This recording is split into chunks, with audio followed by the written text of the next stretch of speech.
Hi, so I did chapter 11, which is the presidency.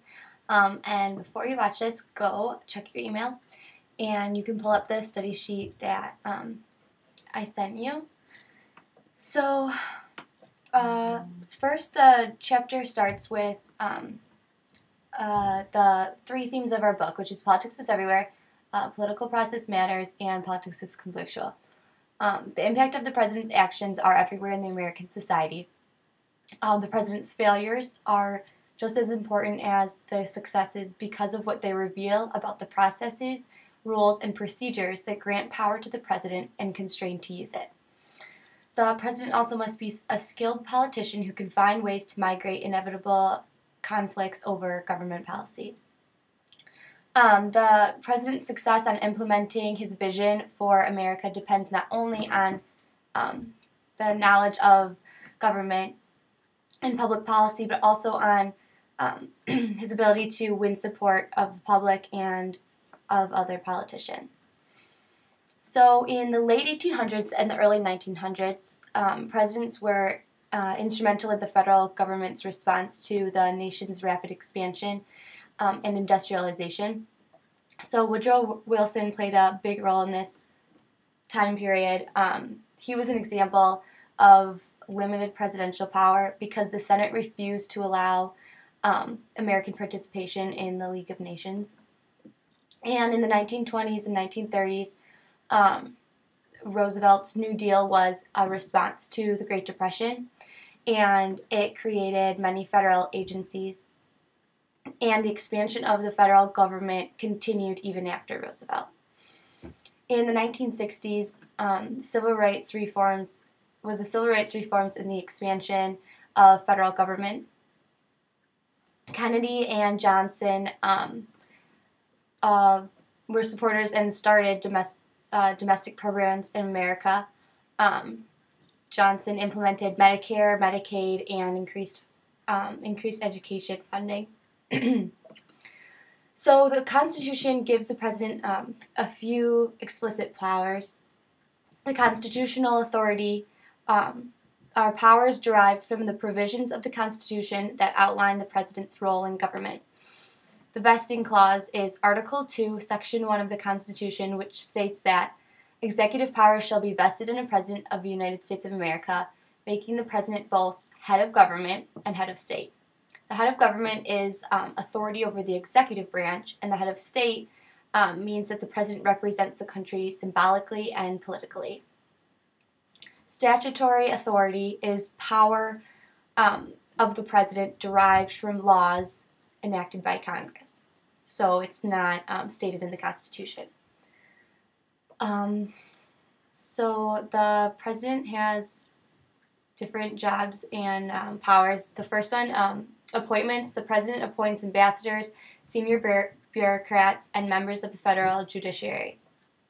The Senate can limit this power by confirming or denying appointments to high-level positions. The president can dodge this limit through a recess appointment, and this is when a person is chosen by the president to fill a position while the Senate is not in session, thereby bypassing the Senate approval. Unless approved by a subsequent Senate vote, recess appointees serve only until the end of the congressional term. Executive orders are proclamations made by the president that change government policy without congressional approval. The Congress can limit the president by passing a law. The Congress passes a law to give the president the president authority. They can pass a law to overturn the policy or deny funding to implement them.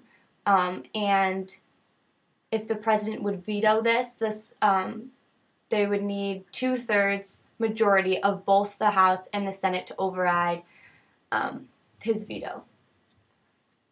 President is also commander-in-chief, and this means that the president controls the day-to-day military operations through the Department of Defense, and he has the power to order troops into action without explicit congressional approval. The Congress has the power to declare war, but does not have the power to constrain the president. Treaty making and foreign policy. The president negotiates treaties. The treaties require 2/3 majority Senate approval. Fast track authority is support from simple majority is needed to pass a treaty rather than a 2/3 majority from a House and a Senate. First mover advantage is the president's power to initiate treaty negotiations, and president has power over the Congress in this case because the Congress can only consider treaties but not initiate them. And an executive agreement is an agreement between the executive branch and a foreign government which acts as a treaty but does not require Senate approval. So those are ways that the president can dodge the limits placed upon him in treaty making. Legislative power, the president can recommend policies to the Congress. He usually does this through the State of the Union Address, which is an annual speech in which the president addresses Congress to report on the condition of the country and recommend policies. The president can't formally introduce legislation, but it's easy for the president to find a member of Congress willing to sponsor a presidential proposal. Also, the president has legislative power because he can veto legislation passed by Congress. Other duties and powers of the president has the power to pardon criminals convicted of federal crimes. And the only limit on the president in this case is if the criminal was impeached and convicted by Congress. The president's executive privilege is not a formal power, but it is the right of the president to keep executive branch conversations and correspondence confidential from legislative or judicial branches. So they don't have to reveal any conversations or information that they have to the other two branches. Much of what presidents do requires support from legislators, bureaucrats, and average citizens.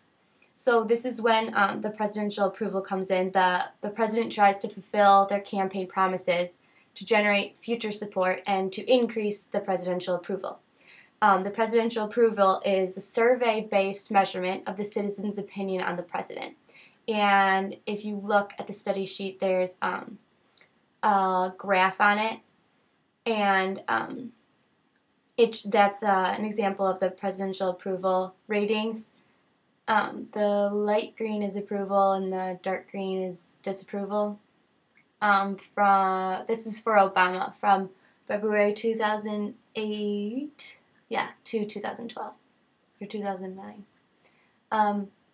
The president acts as a leader of his party and gains support from fellow party members in Congress. To go public is a term that is a president's use of speeches and other public communications to appeal directly to citizens about issues the president would like the House and the Senate to act on. So this is going straight to, it's like going straight to the people. Teddy Roosevelt came up with the term the bully pulpit, which is exploiting the fact that anything the president says will receive a high level of public and media attention. So it's a theory that he developed. Presidents are limited to 2 full terms in office. The sequence of people after the president are the vice president, the Speaker of the House of Representatives, the President pro tempore of the Senate, and then the list of cabinet secretaries that would come next in line.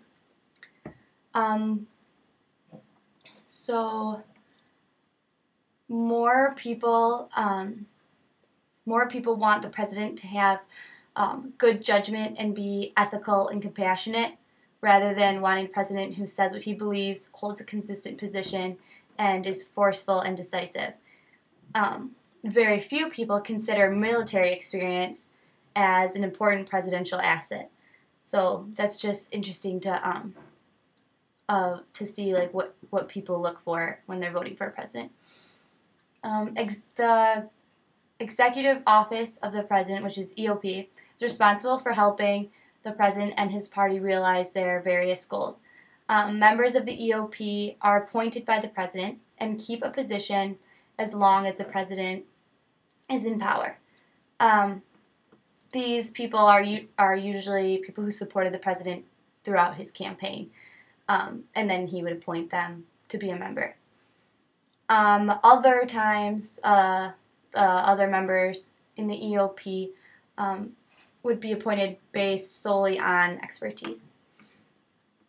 The vice president traditionally served to balance a presidential ticket in order to increase support.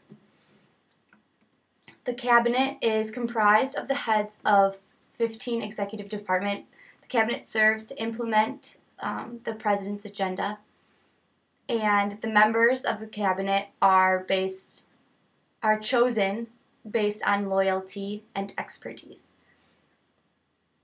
Okay, so the presidential limits are not well defined. This is where the power of the president gets a little foggy, because sometimes people think that the president might have too much power because it's not like written in stone exactly what he can and can't do. So the unilateral action is any policy decision made and acted upon by the president and his staff without the explicit approval or consent of Congress. Scholars believe that this is caused by constitutional ambiguities about the presidential power. So again, not exactly written in the Constitution what the president's power is in a specific situation. Unitary executive theory is the idea that the vesting clause of the Constitution gives the president the authority to issue orders and policy directives that cannot be undone by Congress. And then a signing statement is a document issued by the president when signing a bill into law, explaining his interpretation of the law, which usually differs from that of Congress. And this is the president's attempt to influence how the law would be implemented. So lastly, impeachment is a negative or checking power of the Congress over the other branches, allowing them to remove the president, vice president, or other officers of the United States for abuses of power. And then for impeachment first, House members must impeach or indict the president by majority vote, which accuses him of a crime of breach or of his sworn duties. Then senators hold a trial followed by a vote in which a 2/3 majority is required to remove the president from office. And this has never been done in the history of U.S. presidents. None of them have ever been impeached. So, okay, thank you.